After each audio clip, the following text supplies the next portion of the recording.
chinka chinka, chinka chinka, chinka chinka, chink. Hi guys, Emma Carson here. Today we're going to talk about planning. That's right, we're doing Crucial Conversations with the Kids Part 2, and we're talking about the plan. What are you going to do to get ready? How can you be as successful as possible? We talked about mindset yesterday, clearing out the negativity, when you need to start thinking about the meeting and the best approaches to that. And today we're going to talk about dun dun dun, I already said it, the plan. When you're thinking about the plan, you're obviously going to have a topic. Our topic is finances. We want to start a financial conversation with the kids. Okay, what does that mean? What do I want to know? What do I want to share? So you're going to think about different scenarios that you have had in your life as you were growing up that impacted you financially. It's a good idea if you jot them down on a piece of paper, or in fact I've got this wonderful action plan for you that I'll show you in a few minutes that you can put some notes on there. You're going to plan out what you want to say, not word for word, and because these conversations are meant to be meaningful, they're meant to be honest, they're meant to be raw, if you know what I mean. You don't want to plan too much, but you've got to keep a set structure for the meeting. And again, that's why I like to think of it as a business meeting, because it takes all the emotions out of it. So things that you're going to plan are the frequency, the date and the time, the location, where you're going to have the meeting. And not just the time of the meeting, but how long, the duration of the meeting. And when you can set that expectation straight away with the kids, and you follow it calmly, not all, then they will, I don't know, how's my hair? You're going to know by how receptive they are to you. So let's talk about a specific scenario. Maybe your first interaction with money was somebody lost a $20 bill and you found it on the ground. And from then on, your mindset was always that you can get money from wherever and whenever and wherever you want, and never learned how to save. So you live paycheck to paycheck. I'm not saying you have to go in that detail, especially since we're talking about the younger kids as well for these types of conversations, but it gives you an idea as to the purpose of that experience that you're sharing.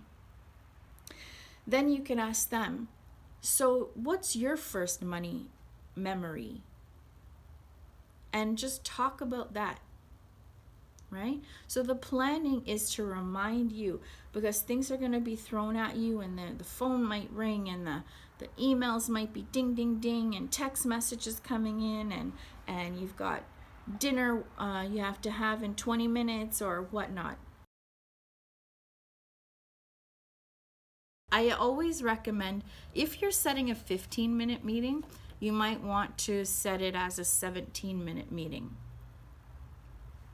It's a little tip that gives you 2 minutes of a quick icebreaker. Whether it's a search a word game and you're timing it, and whoever gets the most is the winner. Not that you need to give prizes, or an icebreaker, but you can Google that. There's tons of icebreakers and quick games and obstacle courses. You may want them to just run around the block before they sit down.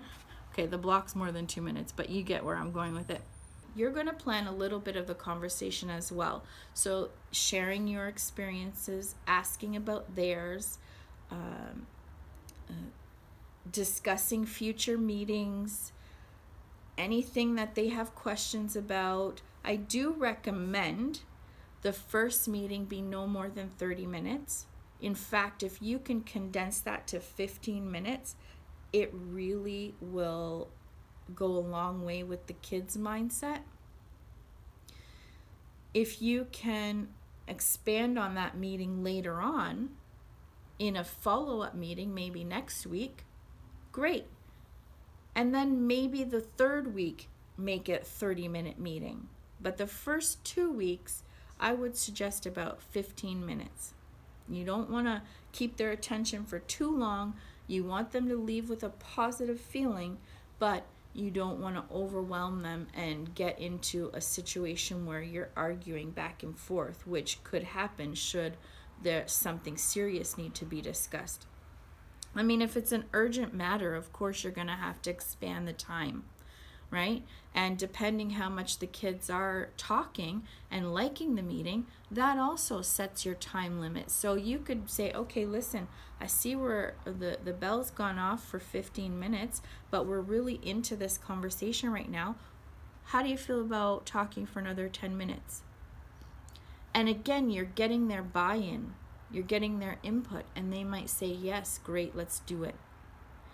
If they say, you know what, I really have a project I have to work on, you've got to respect that and just say, okay, great, no problem. Thanks for coming, and we'll revisit this next week. And you're going to use the action plan as a guide, but it's not set in stone. This is meant to, again, to be adaptable to your family, to your own situational, to your own conversations, okay? This is the action plan for your meetings. We have a section for before the meeting, kind of give you a reminder as to what to focus on for the meeting. One really important thing I've put on there, and I put stars because it is so crucial, is remember in the planning stage and in the mindset stage that whatever you commit to, you're actually going to do. So do not make a commitment if you don't intend on keeping it. It's better to be honest. If you want to have successful conversations with the kids for years to come, then you want to be honest and say, listen, I'm going to try my best, but I can't promise that is going to happen, or whatever the case may be. All you're going to do is break their trust, and it's going to break down the communication each time that happens. The first and most important thing is, what is your desired outcome or result? We always start with the end and we build ourselves backwards. So what is it you want to accomplish with this meeting? Did you set your attitude and intentions? Just a quick reminder. And the plan. You're going to plan real life scenarios and memories that you want to discuss. You're going to schedule it. Is there any research needed for that particular topic you want to discuss? Maybe you want to talk to the kids about having a lemonade stand. Well, a little bit of research is, how much do things cost? How much time is it going to take to set up? Is it worth it? It could be a number of things, but I'm just using that as a quick example. There's notes at the bottom, so if you have something else you want to remember, you can just jot it down there. Part 2 of the action plan is during the meeting. So it's a quick reminder to keep your reactions secret unless they're positive. You're gonna checking your attitude, because again, you want to make sure they're comfortable in speaking whatever they need to say, and you might not agree with it. You're going to recap your intentions, that it's an open, honest conversation you want to have, and we've got this amount of time allotted, but if you need more, you let us know. And start the conversation with your childhood memory. That is the absolute easiest way to start a conversation, is to open up about your own experiences. You don't have to go super deep here. This doesn't have to be a life transformation lesson. But if you want to get to those conversations, then it's important to open up about something. You're continuing the flow. But don't forget that you have a specific outcome you want from this. And your outcome right now, your very first important conversation with the kids, might just be that you want to establish the flow of the communication and let them build trust with them. That's okay too, because that will set up your foundation to be solid. And that way, any future meetings that you have will go off, I don't want to say without a hitch, but they'll definitely be easier for you.